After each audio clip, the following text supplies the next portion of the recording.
The question is why Minhaj celebrates Christmas and why Shaykh-ul-Islam have attended some of the programs organized by Minhaj and Minhaj Center. This is first. And the second question, which is kind of together, is at this London the Peace for Humanity conference. Bismillahir-Rahmanir-Rahim. This is the first question of today's Q&A session.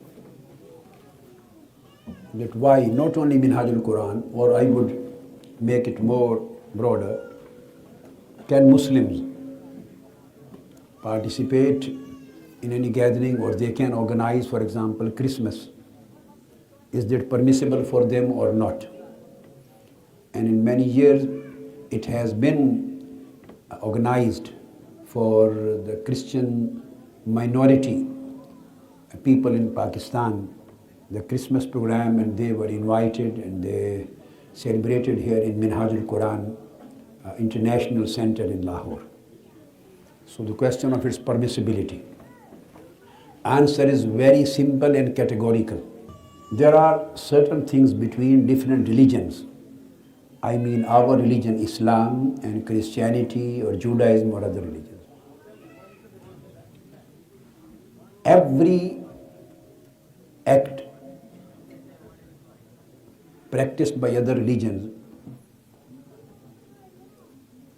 is not an act of difference or dispute with us.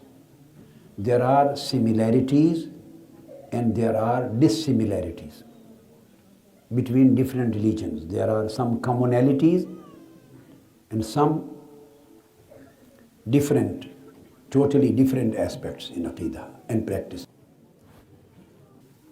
As far as the Christmas celebration is concerned, there is absolutely no harm in celebrating Christmas. Answer, whether it is permissible or not, answer is yes, categorically yes. What is Christmas? Christmas is just celebration of birthday of Sayyidina Isa alayhi salam. It has nothing to do with their other aspect of Aqidah regarding their Aqidah of Godship or being son, accepting him, Isa alayhi salam, son of God, or accepting him God, regarding their Aqidah of Trinity, or regarding their cross or crucifixion. Christmas has nothing to do with all of these acts. Here lies our dissimilarity and difference. Christmas is just celebration of Sayyidina Isa alayhi salam, and celebration of the birthday of a prophet is permissible in Islam. And we also believe in prophethood and messengership of Sayyidina Isa alayhi salam. They may have any kind of Aqidah regarding Jesus Christ, but the occasion of Christmas is just a celebration of his birthday. And this is acceptable for Muslims in a way that it establishes the Aqidah of Tawheed, and celebration of Christmas establishes the negation of his being God or son of God. Because the one who is born is always humble servant of God. The one who is born is the creation of God. He can never be a God.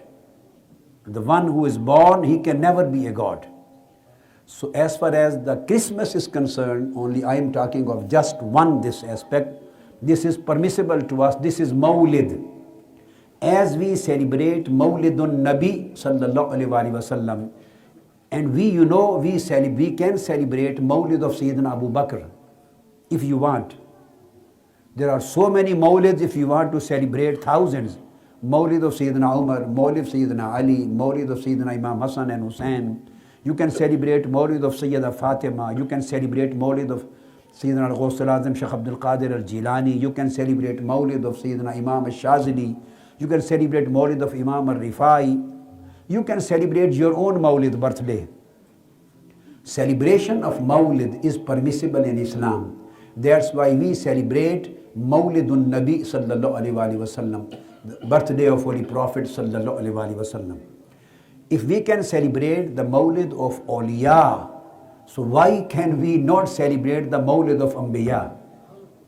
Mawlid of prophets. If we want, we can celebrate. If there was any group celebrating Mawlid of Sayyidina Musa, it was no harm in celebrating it. If anybody wants to celebrate Mawlid of Ibrahim al-Islam, no harm in celebrating it. If anybody wants to celebrate Mawlid of Sayyidina Zakariya, Sayyidina Yahya, Sayyidina Nuh, all Mawlid celebrations are permissible. So I would like to give you two examples. Very interesting for you, and it will enhance your knowledge and understanding of Deen. You know the reality of Jum'ah. This is our Yawmul Eid, Jum'ah, the Friday. This Friday, Yawmul Eid, is in fact the celebration of the birth of Sayyidina Adam alayhi salam. Holy Prophet sallallahu alaihi wasallam was asked about the Friday. He said, "Fiha khuliqa Adam." This is the day when Sayyidina Adam alayhi salam was created. So his birth took place in the form of creation. He had no father and mother, so we don't use the word birth, but this was his creation day. And Holy Prophet said, "Send durood, salutations on me on Friday, because this is the birthday of Adam alayhi salam."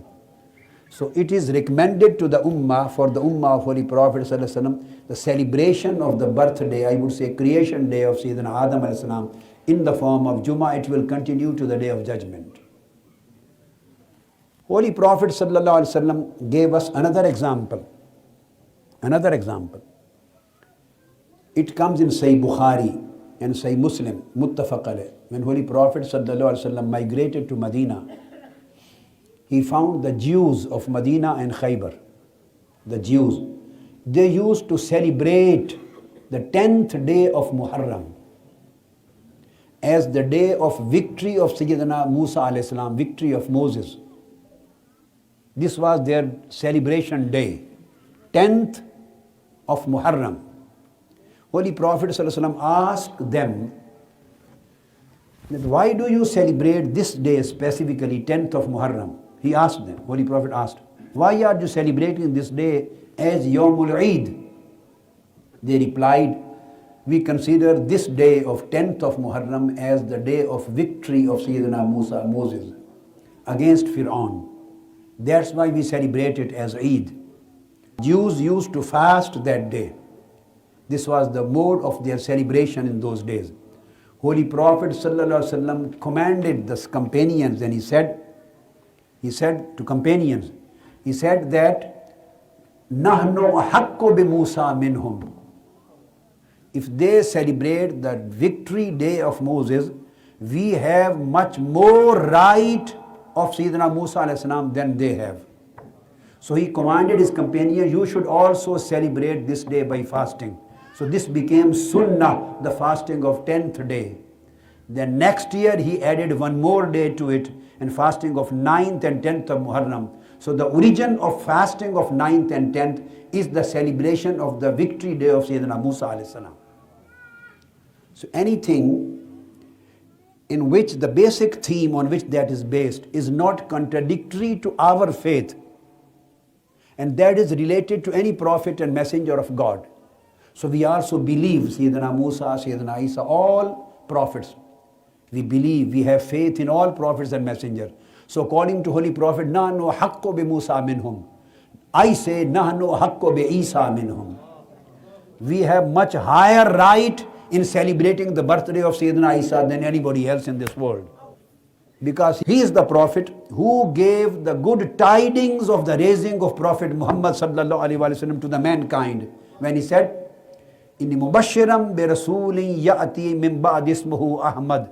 He was the one who announced before the mankind that I am here to give you good news and good tidings that soon after me, Prophet Muhammad sallallahu alaihi wasallam is going to be raised in the world. So it is a good sign if we celebrate Christmas. Christmas is just the celebration of the birthday of Sayyidina Isa alayhi salam. But we are not allowed to celebrate those events which they are based on their own wrong aqidah, which we do not agree with them. We can't celebrate Easter. Here lies the contradiction or conflict between both Aqidas. But just Christmas, since it is confined to the birthday celebration of Sayyidina Isa, so if we want to do, you can do. It's permissible, no harm in it. And Sayyidina Isa al-Islam, Jesus Christ, is the only prophet and messenger of God. Almighty Allah has mentioned his birth, his story of his birth at length. No other prophet's story of birth has been mentioned in such length.